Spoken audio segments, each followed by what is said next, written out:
Bonjour, this is Rochelle, and you're listening to Box F1 Pod. Today we're going to be debriefing the French Grand Prix, but first it's time for the digital warm-up. Lap 1, outfit of the day. Alright, we've got a new contender this week, Danny Rick, who always looks good, by the way, but today he made it a bit more couture. It's not couture, it's designer. But he brought it, and so I thought we'd discuss. His outfit, one day only, was a shirt from a Gucci Adidas collab, which was red and purple, and really honestly just looks like a Hawaiian shirt, unless you look super closely and realize those aren't flowers, but Adidas logos and Gucci. And he's wearing road shorts, which, if you guys remember, McLaren and Road did a collaboration together. This is not from that collection, I don't think, but they are Road. And he's wearing Vans, as per usual. Very good mix of casual and designer, even though his only designer item is an Adidas collab. Also would like to commend Daniel for carrying his own luggage. He has a backpack and a travel bag. Whereas not a single one of Lewis' outfits ever includes a bag that has items in it. He had one man bag once that was empty. He's got Angela for that. So giving Daniel it's a very normal outfit. You know, like it's a good outfit, but it's very basic. It's like if Pierre and Yuki weren't wearing exclusively AlphaTauri, I would include them in this, but since it's only ever AlphaTauri, there's not much I can say about it, but they always look nice. Next up, Guan Yu. Oh my god, I'm so glad he's back. He killed it. Such a good outfit. Such a good outfit. So he's wearing a Puma black muscle tee, black off-white sweats, and Prada white sandals that are like, you know, ones that little girls used to wear, like the gel type sandals, but now Prada's making them, so it's cool and edgy for adults to wear them. And he looks beyond good. I don't know if it's because like it's an all black outfit that it just works. I don't know if it's because it's very doable for the average Joe. I don't know if that's why it just feels so good.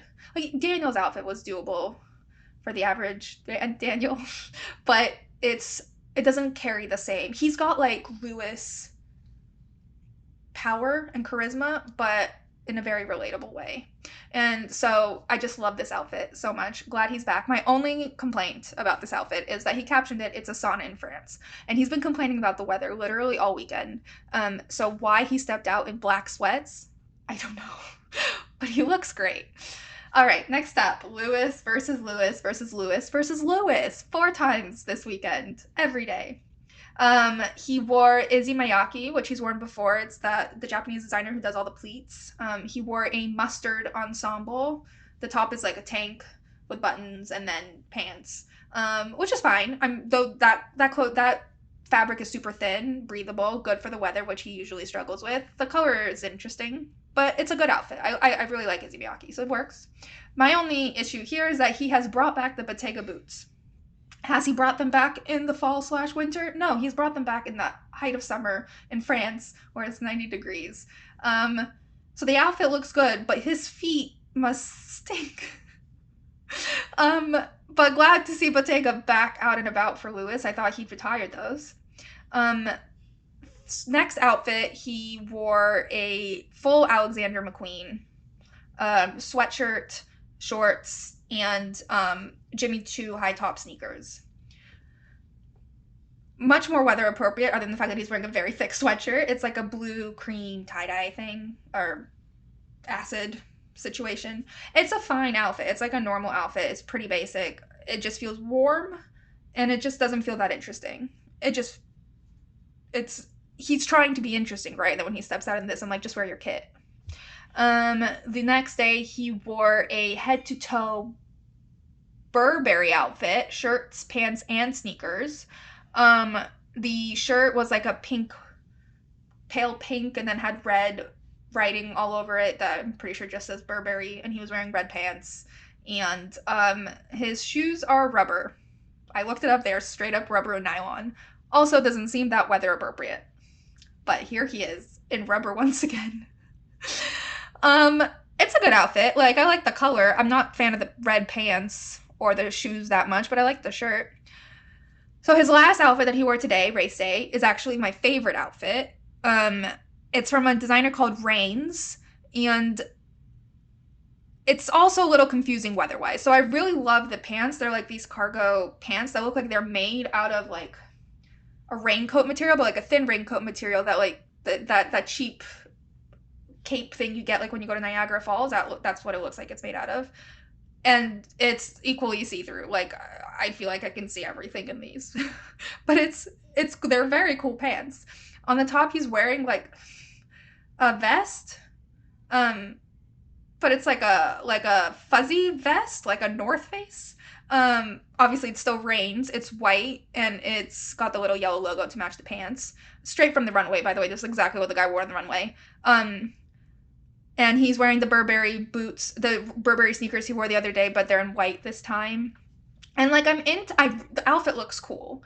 It's weird that he's wearing transparent pants on the bottom and like a winter vest on the top. I see how it looks really cool like on the runway, but for practical purposes, this feels confusing. Like really confusing. Also, like you can see everything in those pants. Like everything. But he looks cool. Looks cool. Probably took the picture and then changed. I'm sure Angela's hiding somewhere behind a tree here, ready with his next outfit. All right, so in my book, Zhou Guanyu comes first, hands down, without a doubt. Solid outfit. Second, I would probably put Lewis's transparent yellow pants just because they look cool. I would put 0 for all of Lewis's in terms of practicality. They don't seem very comfortable or very weather appropriate. And Daniel just looks like a cool basic dude just popped over from Venice Beach. Just like your average guy. But he looks good doing it. All right, lap 2. Circuit Paul Ricard bucket hat. This is the bucket hat that's been heard around the world. For some reason, Paul Ricard decided to release merch this year. Maybe they've always had merch, but now they have good merch. So they made a bucket hat that is just, it's a great bucket hat. And they made multiple, so there's different options for people. Somehow, one of these bucket hats found its way onto Valtteri's head and never came off. I'm sure it must have even been under his helmet because every time you saw Valtteri at the paddock, he was wearing the hat. His was like, it had the red and yellow stripes that Circuit Paul Ricard on it, but the top was also like checkered black and white flag. Looked really cool. I wouldn't say necessarily that Valtteri looked cool in it, but Valtteri really wore that hat. Like that hat, he owns that hat, you know? Like not in a cool way, but it works for him and he should truly never take it off. I've also never seen so much content around a bucket hat in my entire life. My whole feed was just Valtteri existing in this hat. He did everything in this hat. He talked to reporters in the hat. He talked to engineers in this hat. He did press in the hat. He played a violin in the hat. He ate food in the hat. Like he was always in this hat. And other people also wore the hat. I saw Alonso in it. I saw someone else in it. But no one truly had the relationship with this bucket hat the way that Valtteri did. With the exception of one guy, Yuki Tsunoda stepped out one morning in a variation of this bucket hat. His didn't have the checkered flag on top. And so he steps into the paddock one morning donning this bucket hat and eating a croissant.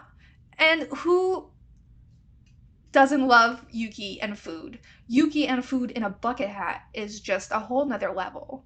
It's epic in every way. It was so good. The photographer that posted, Kai Mellon, said that it was one of his most popular photos ever. Because A, the hat, B, the croissant. I will never not love Yuki and food. But Yuki in this bucket hat is just so damn cute. He looks like such a cutie in the bucket hat, munching on the croissant. Pierre liked it obviously, and Pierre reshared it on his story and was just like, good job, Yuki. Very, very, very good. And so I did a poll on the BoxBox Instagram to find out what people's thoughts are on the bucket hat situation. The photos I used was Yuki in a bucket hat eating the croissant, obviously, and Valtteri in the bucket hat with a violin. I felt like they both needed an item in the photo. So I have to say that, shockingly, Yuki won. He got 58% of the vote. Despite Valtteri putting the bucket hat on the map, Yuki won. But most interestingly, one of these votes was from none other than Circuit Paul Ricard, the official Instagram, and they chose Yuki to have worn it best. And I think that just says it all. If Circuit Paul Ricard is choosing Yuki as the face of their bucket hat, there we go.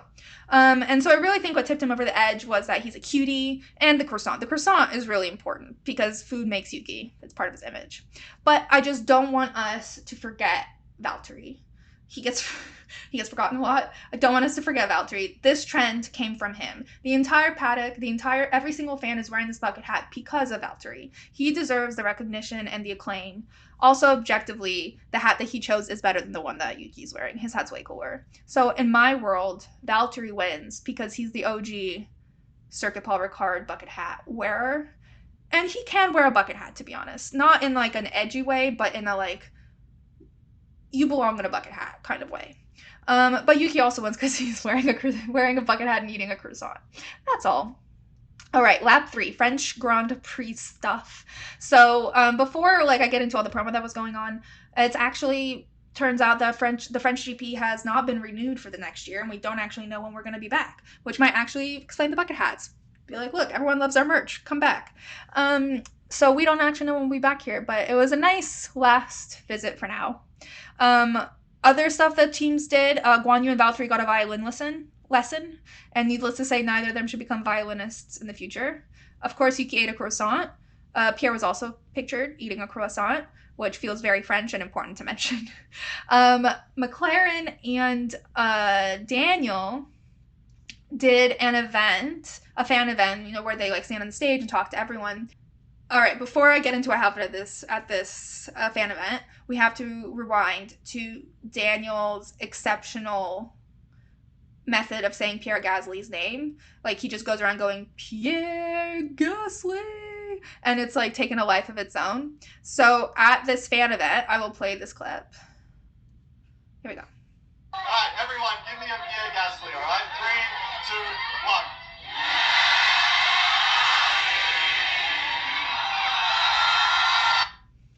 All right, there was a lot of people there, as you could tell by the Pierre Gasly, but the fact that the way Daniel says Pierre's name has become such a thing that an entire crowd of people can chant it at him in the exact correct tone is incredible. But I do have to say, I have to point out one small thing. This has not been liked by Pierre Gasly. I don't know how he's missed it, but he has not liked this video, which is a shame. But anyway, just thought I'd bring that to everyone's attention. Speaking of internet memes, which Pierre Gasly is one, another trend that's happened is, as we talked about a couple days ago, is the George Russell thing that's been going around. George Russell is a type of guy to ...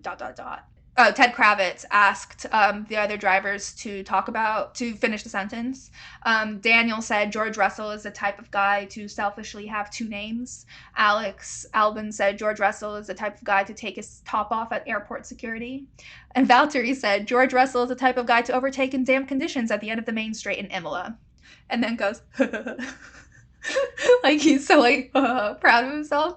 And then Ted Kravitz goes and crash into another guy, whoever that guy is. And Valtteri goes, yeah.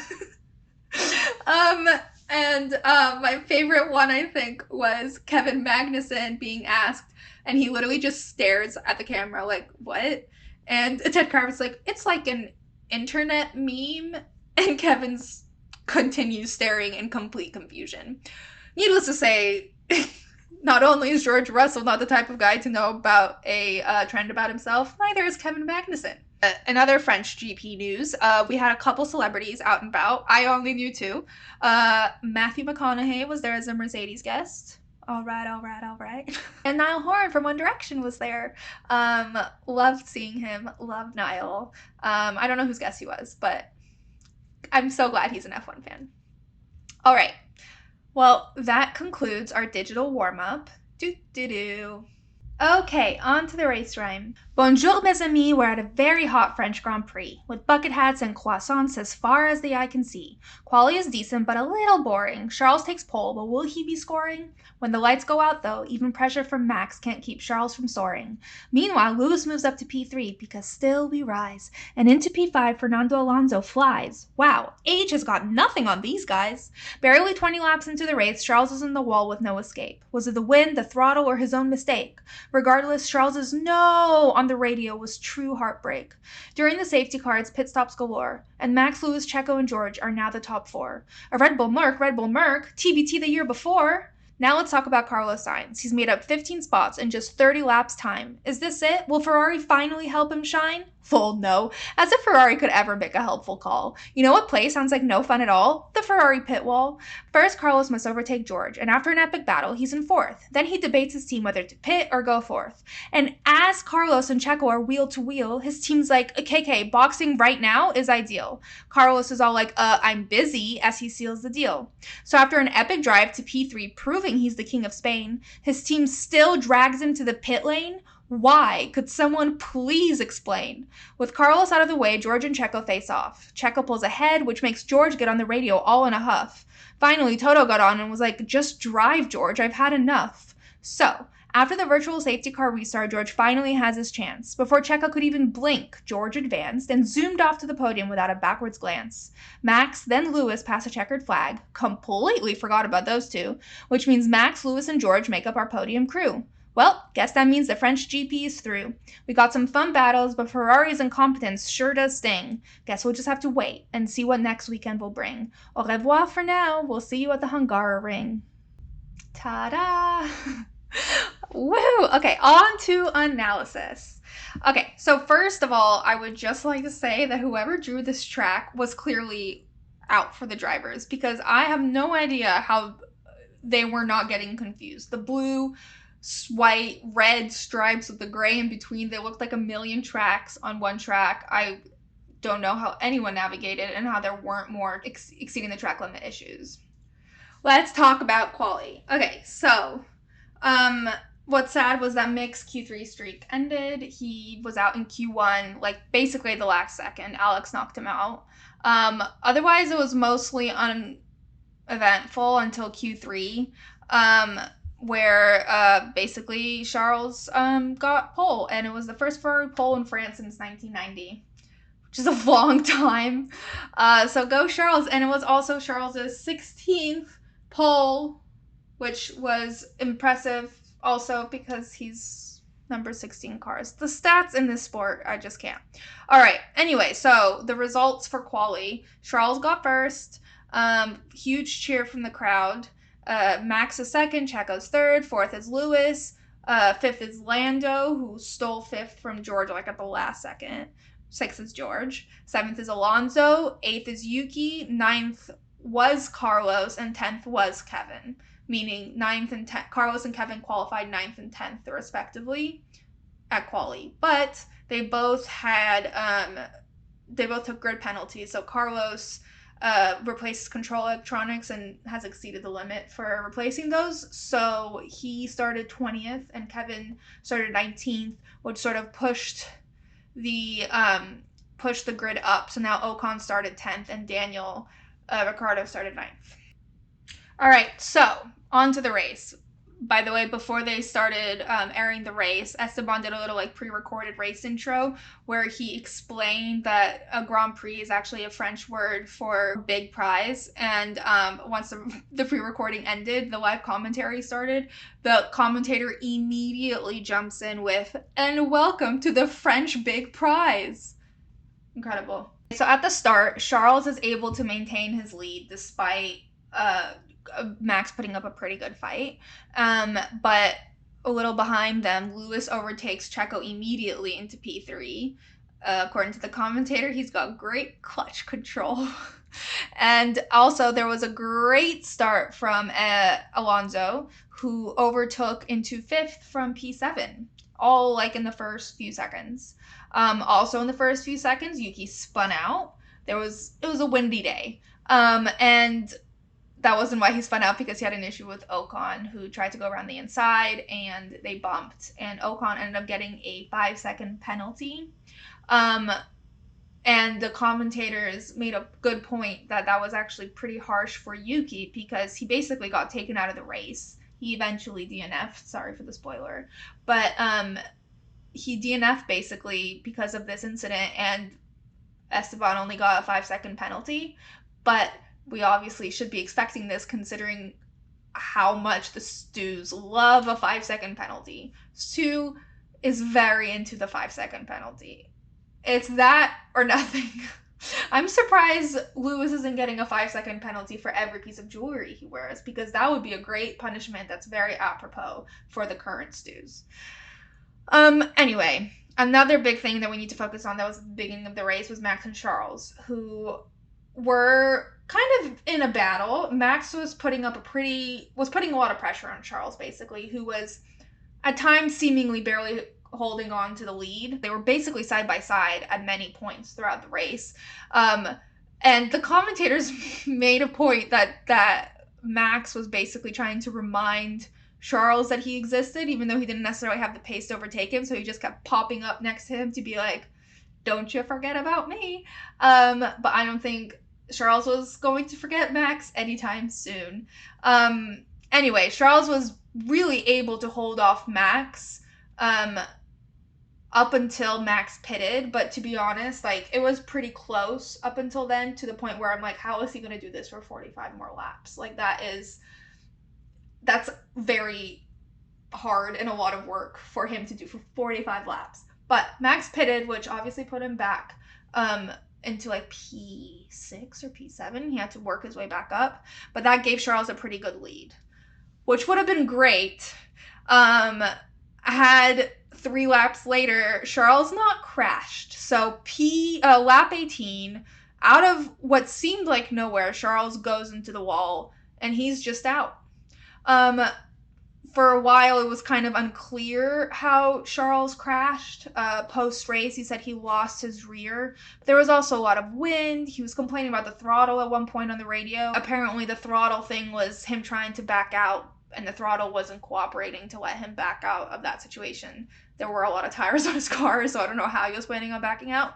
But basically, for a long time, we didn't know what happened. All we had to go on was his radio message, which was actually kind of traumatizing. He basically started with, I cannot find the throttle, lots of heavy breathing, and then, no, I can't put in the same pain that he had in his voice, but it was truly a heartbreaking no, like, painful to the core, cuts you deep, no. As he realized his race was over. After the race, when he was talking, when he was doing interviews, he said that it was just a mistake. He said, I've been saying I think I'm performing at the highest level of my career, but if I keep doing those mistakes, then it's pointless to perform at a very high level. I lost 7 points in Imola, 25 here, because we honestly were the fastest car on track. So if we lose a championship by 32 points at the end of the year, I will know where they are coming from, and it's unacceptable. I just need to get on top of those things. All right, lots to unpack there, but the follow-up question to this was, do you have anyone to help you through these issues? And the commentators were later saying there was a former F1 driver, I forgot his name, Yopt. I couldn't understand what they were saying, but I think he was on Williams before, and he was brought in as like a mental coach for Charles to help him through things at the beginning of this year. But to me, it sounded like the interviewer was like, are you seeing a therapist? Like, are you in therapy? Which felt kind of inappropriate, but it seems like that's like a common theme in F1. Like, Yuki in Austria was asked during a press conference, like, how's your therapy going? What do you talk about? Which felt kind of weird. And then Max was asked, like, so are you in therapy for your anger issues? And everyone was like, these are weird questions. So it seems like that line doesn't really exist in F1, but it really did feel like the interviewer was trying to go there, and Charles was like, oh, no, I just look at the data. But back to the original point he was making was that, like, he took full blame. And after the race, Ferrari also put the full blame on him, which is really weird because, like, none of the like pundits and commentators could agree on the fact that it was 100% his mistake. They were all a bit confused how he could take the full blame, especially since he like shouted out about the throttle, though apparently that was just him trying to back out and not the reason he crashed. It was all a bit confusing, but like none of the commentators seemed to be like, yes, this is clearly a driver's error. But even if there was like, if it was wind or something else, it's not fully his error. So like the Ferrari drivers, Carlos and Charles, are very keen to take full blame for situations sometimes. They're very serious and they're very dramatic about it at times, and I don't think it was fair for Charles to take the full blame and to say that if I lose at the end of this championship, I know exactly where those points were lost, because I don't have enough fingers to count the amount of times Ferrari screwed him over and lost races for him, and like luck was not on his side. I can count on one hand the amount of mistakes he's made. So he's being very unfair on himself, and Ferrari's being very unfair on him to be like, oh, it's just driver error. It's his fault. He needs to work on himself. Anyway, Charles is out of the race. And a safety car was obviously deployed, during which pretty much everyone pitted. Literally every single person pitted. Carlos, unfortunately, had an extremely slow pit stop, because why would Ferrari do anything efficiently? He had an unsafe release after that slow pit stop. It was actually a terrible release. When they replayed it, he almost like got released onto a McLaren mechanic who was doing a pit stop in front of him, and a Williams car was coming out of the pit lane right behind him. Like, it was a bad release. Again, though, that's on the guy who presses the button to release the car, not necessarily on Carlos. But he obviously has to pay the price and do the 5-second penalty. So there we are again. Stu handing out a 5-second penalty. He was put on medium tires, and it was like fully believed.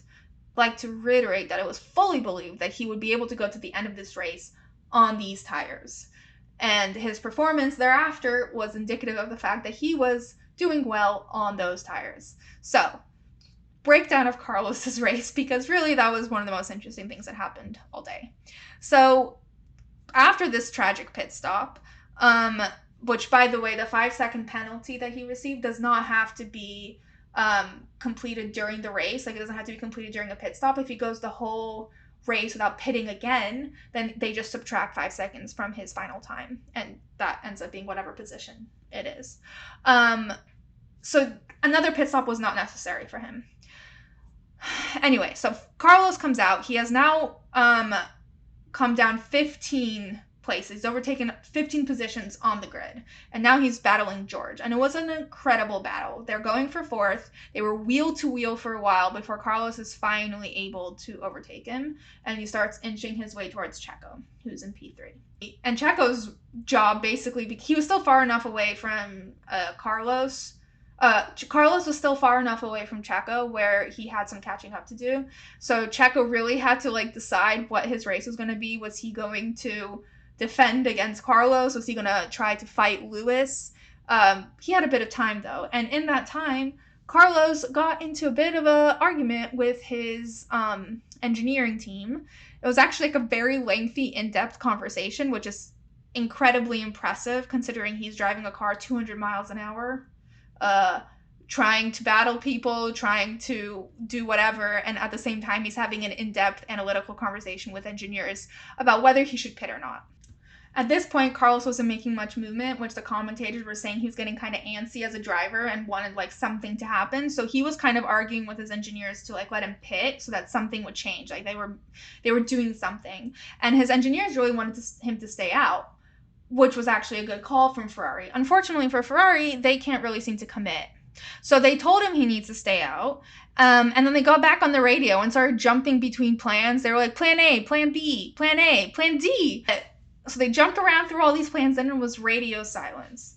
The natural assumption was that this was because Carlos had now come within striking distance of Checo and could now begin to battle, which he did. Him and Checo are battling. So close he came to overtaking him so many times. They were wheel to wheel. They were back and forth. It was a nail biter for everyone watching. We're all on the edge of our seats. And then, out of nowhere, Ferrari gets on the radio and goes, Carlos, box. And Carlos literally shouts, not now. Because he's literally wheel to wheel with Checo. Why would he box? And then he majestically overtakes Checo into P3, and he's very comfortably in P3. And everyone was like, what the fuck is happening? Is Ferrari even watching the race? Are they just like scribbling away like formulas trying to figure out if he can pit or not without even looking up to see that he was in the middle of a battle? And then once he had made it into P3 though, comfortably into P3, he was setting fastest times. Like his tires seemed perfectly fine. There was only 15 laps to go. They call him in and he boxes. He takes his 5-second penalty, which then puts his pit stop to 9.3 seconds and takes him back out to 9th. After all the work he did, after overtaking literally the entire track to make it to podium, he's in 9th again. Carlos, being Carlos, fights his way back into P5, but truly it didn't matter at that point because no matter how fast he is, he's gonna run out of laps. There's like 10 laps left at this point. And halfway, and like towards the end of the race, on the radio, and his engineer comes on. He goes, "Oh, we have 5 laps to go," and Carlos, just so dejected, goes, "I don't understand," because no one understood. Why was he called in? He was fine. He was so fine. It's very frustrating. So now we're at the end of the race, and in lap 49, Joe's car dies. Luckily, no crash, no debris. It's just like an engine failure, and so he's way off track, or a technical issue. I'm not sure if it was an engine failure. That was hypothesized. But his car dies, and it's way off track, so it just needs a virtual safety car to come out and quickly move the car. So it's a very short yellow flag, so no one really takes that opportunity to pit. It's just a couple of laps. And once we come back, there are about 10 laps left of the race. So now on to Checo and George, which is the second most exciting thing that happened, or I guess third. So right between Carlos overtaking Checo into P3 and taking his pit stop, Checo and George got into a bit of a scuffle. They had contact, but Checo came out ahead and they're both able to continue. Unfortunately, that wasn't going to fly with George, who literally threw a tantrum on his radio. He was convinced that Checo had to give the space back under the new guidelines, and basically he's like quoting the guidelines word for word over the radio. George Russell's the type of guy to memorize the entire guidebook and quote rules over the radio during a race. So he literally complained so many times that Toto had to come on and be like, dude, stop complaining and do your job and win the spot back on track. You're not getting it back from the stews. Just do it. So basically what was going on was that the Mercedes pit wall could see what everyone else could see, which was that Checo was struggling. I guess he started getting degradation and he became much slower. But George was so busy bitching on his radio that he didn't really have time to notice. Once Toto had come on, George went completely silent and just was driving, and he actually looked like he was pulling back a bit right before the virtual safety car, and like through it. But then turns out George was playing us and Checo, because the second the virtual safety car ended, he literally shot forward so fast. I swear, like, no one even saw him do that overtake. He was zooming past Checo. Checo, like, didn't even have a chance to blink before he realized he was now in P4. And then it showed, like, a shot of the garage. And all the engineers are whooping, and then it pans Toto, who's just sitting there with, like, a half smile, staring at the screen. Not, like, showing too much emotion, but, like, you could see he's like, there we go.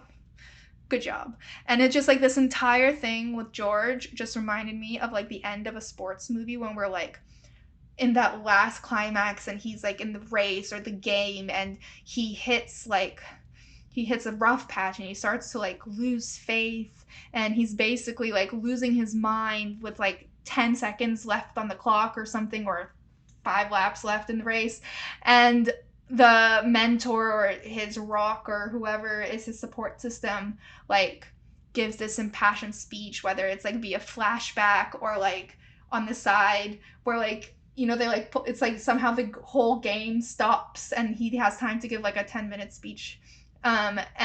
Or if it's High School Musical 3, it's Gabriella singing to Troy. in the middle of a basketball game while everyone else is frozen. This is what Toto's radio message felt like to George. And then he really took it in, and he was able to get the guts to keep going, and he won. And the mentor watch is like not showing too much excitement or too much emotion, but you can see he's like defiantly proud that like, yes, we made it. But that was definitely a sports drama moment.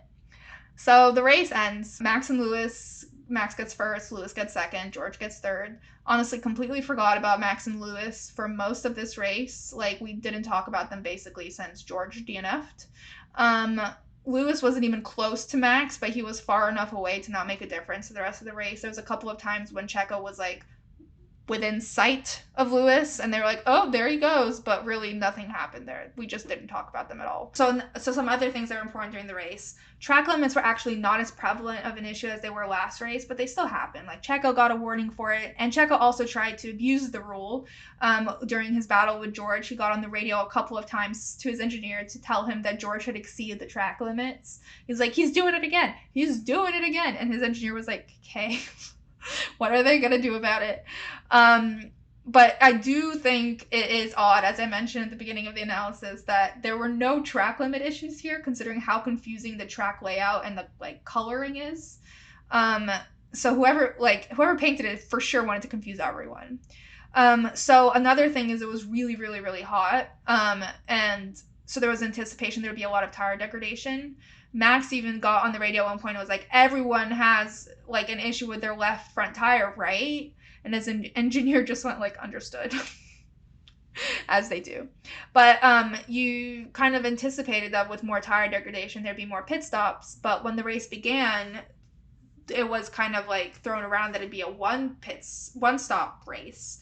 And it was kind of like, if you could hold off on a pit stop until like laps 18 through 25, you could probably make it on one stop. But then again, like the safety car sort of changed everyone's strategies because everyone pitted during the first safety car.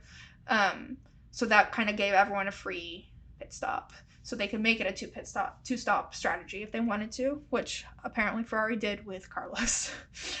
Also important to know, there were actually 5 DNFs during this race. Charles, obviously, Guan Yu we talked about, and then there was also Latifi, Kevin, and Yuki, who again had the little incident with Ocon at the beginning, and though he continued on for a bit, he eventually had to DNF.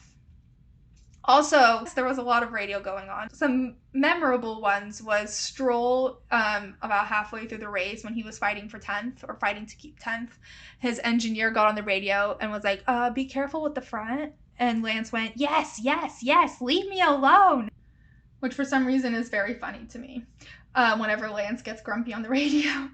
Then there was Carlos on the radio. When he first got that penalty, his engineer came on and was like, you got a 5-second penalty, stop and go. And Carlos literally went, that's not a stop and go penalty. And the engineer went, right, you got a 5-second penalty. Carlos literally always correcting his engineers on the call as he's racing 200 miles an hour and battling the entire grid. It's insane. Max's radios have shifted somewhat. Like, I'll go through a few of them and then I'll discuss my theories. But so the first one was during Quali when he passed Checo, and he was like, what's Checo doing on the line there? His engineer went, understood. And then when Max said everyone must be struggling with the left front, the engineer went, okay, understood. During the virtual safety car, Max was like, oh, can we do a free pit stop if this stays? And his engineer went, stand by, Max. So for me, it sounds like Max's engineers were struggling a bit to deal with his anger issues that came out at times, so they went through like training on how to do radio with Max and were taught that they could only respond with like certain words. Because even when Max is being like happy and cheery on the radio, the response is always understood. The only exception was when he asked if Charles was okay, and his engineer was like, thanks for asking, which kind of sounded surprised, because Max honestly never asks about anyone. I've never heard him ask about anyone. Basically, I think the Red Bull team went through some sort of training to handle Max when it comes to radio and anger outbursts, to the point where they just have neutral responses for everything. even when he's being fun. All right, post-race. Just want to mention, post-race, we find out that Lewis did not have his water on him during the race, so he thinks he lost about 6 pounds. He also gave a very impassioned speech as his post-race interview, which ended with, hope everyone at home is having a great Sunday. Thanks, Lewis. Hope you're having a good one, too. So we're in the cool down room, and this is, at the beginning, it's just George and Lewis. And this is literally the longest I've ever seen Lewis spend in the cool down room. I almost feel like it's because he feels like he has an ally with George. It's the first time we've had a double podium for Mercedes. So Lewis chills out. He lays down on the ground, sipping on his water, which, by the way, he brought his own. He brought his own water bottle. He did not use the plastic water bottle provided by France, the first country to provide plastic versus glass. Which is very subtle sub of him, just casually having his own bottle. And we see them discussing what happened with Charles, and the Red Bull engineers explaining what happened to him, and they're like listening while Lewis is still on the ground. And then the sound cuts out, but we see Max come in, and we see them all chatting for a bit. Max also has the water bottle, by the way, so they're very subtle subbing it today. They were all doing good. Like, they were having a civil conversation, clearly discussing the race. But it was nice to see Lewis stick around a bit. But I really do think it's because he felt safer with George there. The commentators also made a great point that they really should put a sofa in there. Okay, so the results are Max in P1, Lewis P2, George P3, Checo P4, and Carlos in P5. He also got the fastest lap. After that, it's Alonso, Lando, Ocon, Ricardo, and Lance to make up the top 10. At very last moment, by the way, Lance and Seb got into it. Like, when I say the last moment, it was like the last 5 seconds of the race before the checkered flag. And they came very close to contact, but Lance maintained the lead. And again, our DNFs include Joe, Latifi, Kevin, Charles, and Yuki. 5 people. Stat corner. Fernando became the driver to have driven the most laps ever driven by one driver. It was like 20,000 something. He has been here for like 20 years. This was also Lewis's 300th race.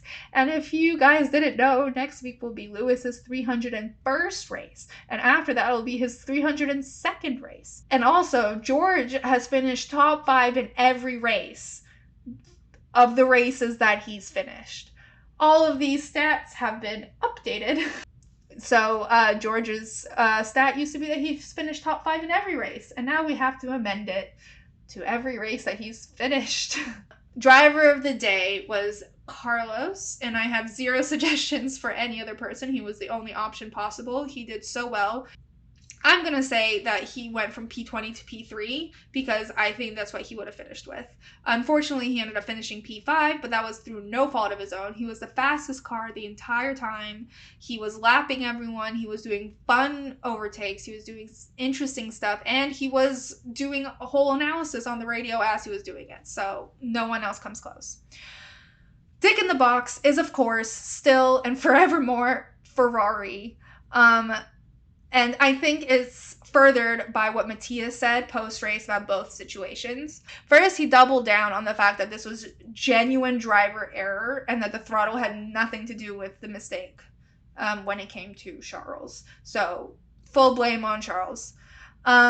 And then when he was asked about Carlos and pitting him after he was in P3, he said, "We don't feel it's the right choice. We're pretty sure it's the right choice because at the time he was short on life with wear and tires, so it would have been really risky to go to the end. We don't think he would have had the pace to open the gap to second because he had a 5-second penalty at the time. And by stopping, he got the fastest lap, which was an extra point. So I think this was the safest decision to make. We don't think it would have cost us a place. If he had stayed out, he would have opened the gap to the guy behind. We don't think he would have had sufficient gain." Okay. And then his second statement about the criticism they've received for their strategy, he basically, he's like, "Is there anything you guys need to improve?" And he basically shook his head and said, "Oh, well, there's always something to improve and to learn, so it's a step by step. We're progressing and becoming better. But I think once again today we have proven that we are the fastest car and the most competitive one.